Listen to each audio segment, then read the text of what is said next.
tujuan observasi ini bukan untuk menilai Bu Penny kan. Jadi saya hanya semacam melakukan observasi gitu ya, itu untuk pembelajaran yang Bu Penny lakukan.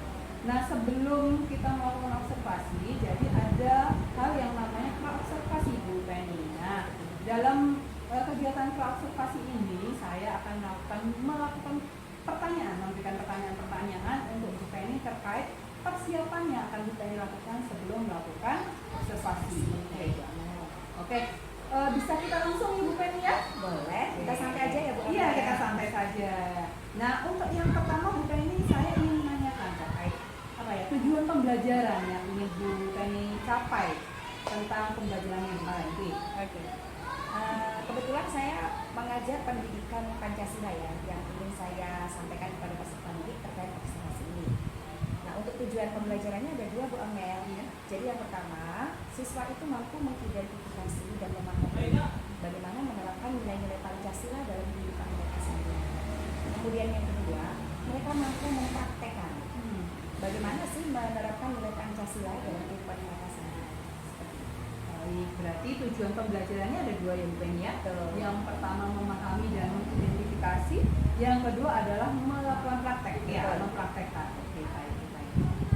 Luar biasa sekali. Nah, untuk yang selanjutnya Bu Penny, mungkin saya ingin bertanya terkait area pengembangan yang ingin Bu Penny capai itu yang mana sih? Untuk pengembangannya saya itu menilai dari kognitifnya ya Bu Amel. Untuk kognitifnya saya itu mengharapkan peserta didik itu mampu memahami penerapan dari 5 sila dalam Pancasila. Bagaimana mereka mampu memahami dari sila-sila tersebut dan juga mampu mengamalkannya dalam kehidupan mereka. Nah, itu dari sisi kognitif. Kemudian dari sisi keterampilannya, jadi mereka mampu berkolaborasi bersama dengan teman, kemudian di dalam lingkungan masyarakat, bagaimana menerapkan nilai-nilai Pancasila tersebut. Oke, bagus sekali. Nah, setelah tadi sudah jenengan paparkan terkait tujuan dan area pengembangan. Nah, kira-kira dalam pembelajaran besok Bu Penny, strategi apa saja sih yang sudah dipersiapkan, misalnya seperti metodenya, terus medianya, strateginya seperti apa, modelnya mungkin bisa dijelaskan Bu Penny? Saya untuk pembelajarannya menggunakan pendekatan diferensiasi, di mana terdapat konten, proses, kemudian produknya ya. Nah, untuk kontennya saya menyampaikan materi pembelajaran melalui video. Kemudian yang untuk prosesnya saya mengajak peserta didik untuk berdiskusi kelompok. Kemudian untuk produknya mereka menampilkan diskusi yang sudah mereka lakukan seperti apa pemahaman mereka melalui kelompok. Seperti itu tuh untuk produknya. Nah, kemudian untuk pembelajarannya, media yang saya gunakan itu saya menggunakan media video pembelajaran. Nah, lalu kemudian metodenya saya menggunakan metode role playing dalam keterampilan untuk mereka mempresentasikan apa yang mereka diskusikan. Lalu untuk projectnya, maksudnya tugas ya, penugasan saya menggunakan project based learning. Berarti ada hasil yang ada projectnya ya, hasilnya seperti apa Bu Penny? Kalau mungkin bisa disampaikan. Di sini saya mengharapkan peserta didik itu nanti tugas yang saya sampaikan itu bagaimana mereka melakukan wawancara terhadap perangkat desa seperti lurah, RT di lingkungan masyarakat yang dekat mereka. Apa sih yang sudah Bapak perangkat desa ini lakukan? Jadi mereka melakukan tanya jawab. Kemudian hasilnya nanti mereka sampaikan presentasi di kelas. Baik sekali. Sudah mantap sekali ya, mulai dari tujuan pembelajaran, area pengembangan yang ingin dicapai, dan strategi yang sudah dipersiapkan sudah sangat baik sekali. Untuk kegiatan ini kita laksanakan kapan Bu Penny? Hari ini kita observasi ya Bu. Jadi pelaksanaan pembelajarannya saya akan melaksanakannya besok tanggal 27 Agustus. Oke, berarti besok kita ya. Berarti saya besok minta izin untuk datang lagi ke kelasnya Bu Penny ya. Terima kasih banyak. Nah, semoga kegiatannya lancar gitu ya. Semua target dan tujuan pembelajaran yang ingin dicapai sama Bu Penny berhasil semuanya. Amin. Terima kasih banyak untuk hari ini. Sampai jumpa besok. Ya, terima kasih. Sama-sama.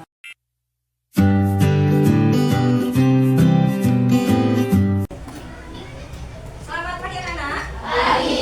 Assalamualaikum warahmatullahi wabarakatuh. Waalaikumsalam warahmatullahi wabarakatuh. Oke, sebelum memulai pelajaran, kita akan berdoa terlebih dahulu ya. Silakan Mas Kubai ke keluar kelasnya untuk berdoa.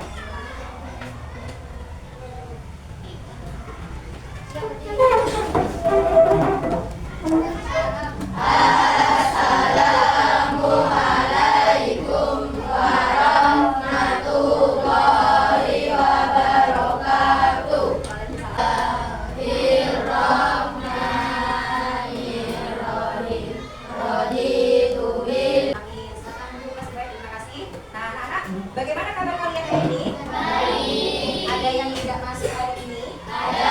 Siapa? Kemudian kita untuk berdiri kembali, kita akan menyanyikan lagu Garuda Pancasila. Ya, semuanya. Garuda Pancasila, akulah pendukung. Nah, pelajaran hari ini tentang apa kira-kira? Pendidikan Pancasila. Pendidikan Pancasila. Iya. Sebelum kalian memasuki pembelajaran, kalian itu memiliki motivasi belajar ya, Mbak. Bagaimana caranya? Harus memiliki semangat. Nah, supaya kalian bisa bersemangat dalam belajar, yuk berdiri lagi. Kita akan tepuk semangat. Yuk semuanya berdiri lagi ya. Yuk, bukan dihitung. Hitungan ketiga, kalian akan tepuk semangat. 1, 2, 3. Tepuk semangat. Semangat. Ya, bukan ingin menunjukkan terlebih dahulu. Tujuan pembelajaran kita hari ini ada dua. Yang pertama adalah kalian mampu memahami dan mengidentifikasi apa? Nilai-nilai Pancasila dalam kehidupan sehari-hari. Sedangkan yang kedua, dapat berkolaborasi dan berpartisipasi aktif dalam diskusi dan Nah, kita masuk ke topik A. Hubungan nilai-nilai Pancasila dalam sehari-hari. Coba, bagaimana sih hubungan nilai-nilai Pancasila dalam praktik hidup sehari-hari? Silakan Mas, ya, dilanjut. Ya, kita akan melihat video pembelajaran.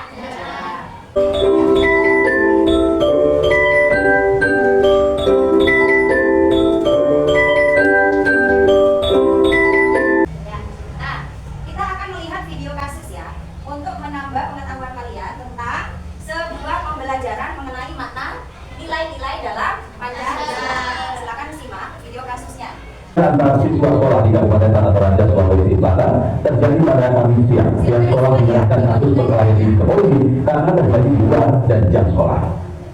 Bagaimana menurut kalian tentang video tersebut? Coba sekarang Bu Penny mau tanya ya. Video tadi itu kasusnya tentang apa? Perkelahian. Perkelahian. Penyebabnya apa kira-kira? Nah, kalau gitu, ini ada hubungannya dengan penerapan nilai Pancasila tidak? Ada tidak? Ada ya. Nah, sekarang kalian sudah Bu Penny bentuk kelompok ya. Silakan kalian berdiskusi bersama dengan kelompoknya. Kira-kira perkelahian tadi antara siswa pelajar ya, antara pelajar satu dengan pelajar yang lain tadi itu tidak sesuai. Apakah sudah sesuai dengan penerapan nilai Pancasila? Silakan didiskusikan bersama kelompoknya. Kira-kira nilai apa yang tidak ada di dalam perkelahian tadi antar pelajar tadi? Kemanusiaan. Oke. Ada nggak sila ketiga di situ? Ada. Ya kan? Ada 5 sila dalam Pancasila. Yang pertama apa?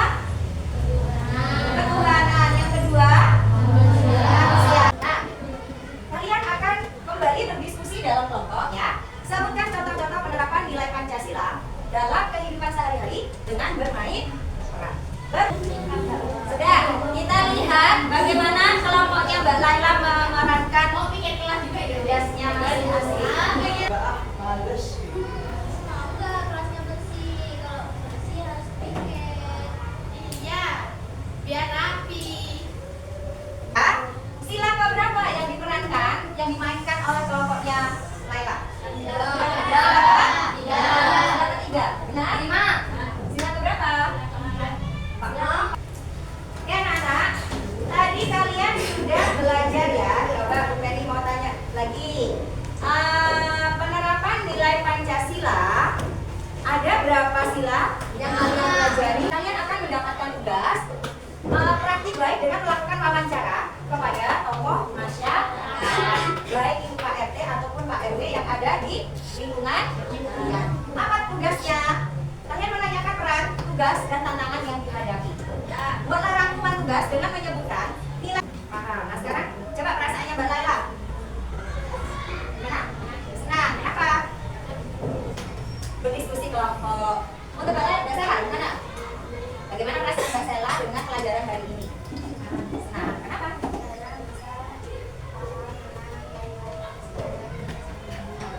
Mbak Sela mengatakan senang perasaannya karena bisa paham tentang bagaimana menerapkan nilai-nilai Pancasila dalam kehidupan sehari-hari.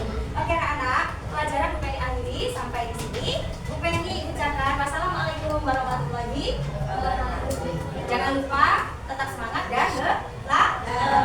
Nah, anak-anak, kalian sudah mempelajari tentang penerapan nilai Pancasila dalam kehidupan sehari-hari. Nah, sekarang Bu Penny akan memberikan lembar kerja untuk kalian kerjakan ya di sini.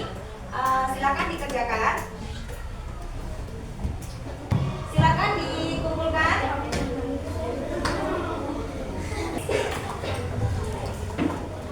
Oke, anak-anak. Sebagai tugas proyek ya, kalian akan melakukan wawancara kepada tokoh masyarakat. Siapa itu? Boleh Bapak RT. Oke, anak-anak, kita akan akhiri pelajaran kita hari ini. Doa ya, silakan bukunya dimasukkan ke dalam tasnya semua. Assalamualaikum warahmatullahi wabarakatuh. Waalaikumsalam warahmatullahi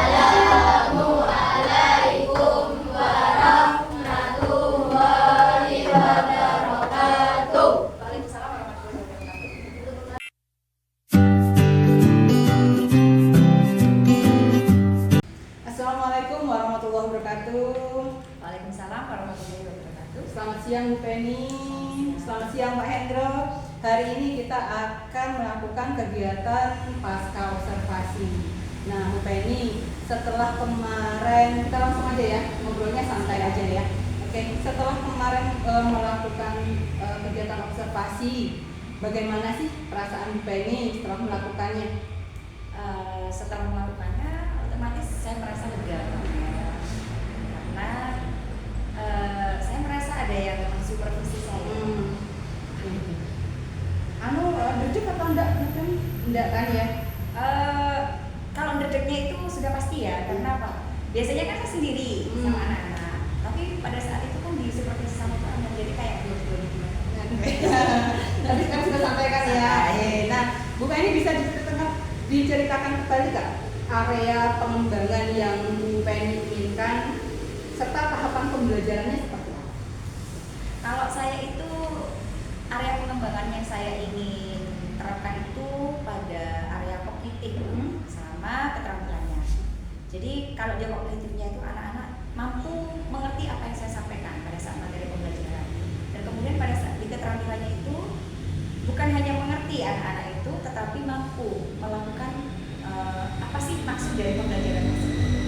Berarti dari area pengembangan yang sudah Bu Penny ingin capai, apakah itu sudah sesuai dengan tujuan pembelajaran yang ingin Bu Penny capai? Betul, sudah, saya rasa sudah sesuai.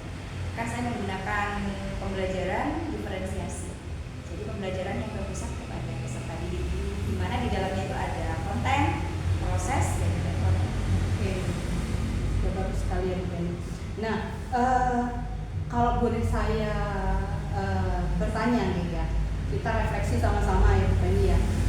Untuk kegiatan pembelajaran yang Bu Penny lakukan, menurut Bu Penny seperti apa? Saya rasa pada saat melakukan kegiatan pembelajaran, saya melihat antusiasme anak-anak begitu luar biasa Pak. Jadi mereka semangat, kemudian mereka juga kreatif dan aktif juga di dalamnya. Oke. Nah, kita melanjutkan refleksi ya Bu Penny.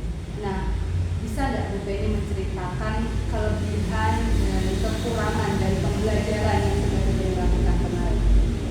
Kalau berbicara tentang kelebihan ya Pak, saya merasa bahwa apa yang saya lakukan kemarin itu sudah mendapat apresiasi yang luar biasa dari peserta didik.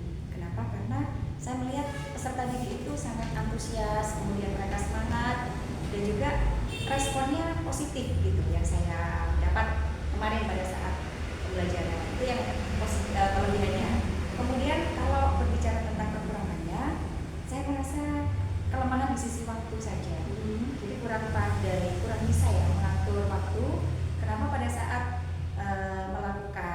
presentasi, di situ waktunya sangat kurang. Oh gitu ya. Berarti manajemen waktu ya Bu Manajemen Beni waktu. ya. Oke. Nah kalau misalnya Bu Beni ya, kita bikin skala ya dari 1 sampai 10. Dari awal pembelajaran sebelum kita melakukan pembelajaran, Bu Beni berada di level berapa? Kalau sebelum pembelajaran, saya merasa di level 6. Karena kan kenapa kok di level 6? Karena saya masih merencanakan, belum melaksanakan, jadi saya masih meraba-raba. Nah setelah melakukan pembelajaran Bu Beni, nah Bu Penny berada di level berapa? Pada saat kemarin sudah melakukan pembelajaran, saya merasa berada di level 9. Saya rasa. Berarti target sudah tercapai, gitu ya. Terus pembelajaran menyenangkan, itu yang membuat Bu Penny merasa bahwa berada di level 9. Oke, nah dari kita sudah membahas tentang kelebihan dan kekurangan yang Bu Penny lakukan. Nah, kira-kira melihat dari kelemahan Bu Penny, kira-kira untuk kedepannya pembelajaran yang selanjutnya kira-kira apa yang ingin diperbaiki? Saya ingin memperbaiki pada manajemen waktu supaya anak-anak itu bisa lebih memiliki banyak waktu pada saat mereka melakukan presentasi. Oke, berarti yang ingin dilakukan, yang ingin diperbaiki adalah manajemen waktu ya Bu Penny ya. Oke. Kira-kira Bu Penny, kapan sih perbaikan ini bisa dilakukan? Saya rasa sesegera mungkin pada saat pembelajaran itu. Wah, dari hasil yang sudah kita obrolkan ini sepertinya Bu Penny sudah sangat percaya diri ya. Dari skala 9 yang Bu Penny sampaikan itu menurut saya sudah tercapai semuanya ya. Mudah-mudahan untuk perbaikan ini bisa dilakukan selanjutnya. Bu Penny, saya juga menerima misalnya Bu Penny butuh saya untuk ngobrol ke depannya itu saya siap menerima. Terima kasih Bu Penny untuk kegiatan pasca hari ini sangat menyenangkan. Semoga nanti ke depannya kita bisa lebih baik lagi ya. Amin. Terima kasih Bu Penny.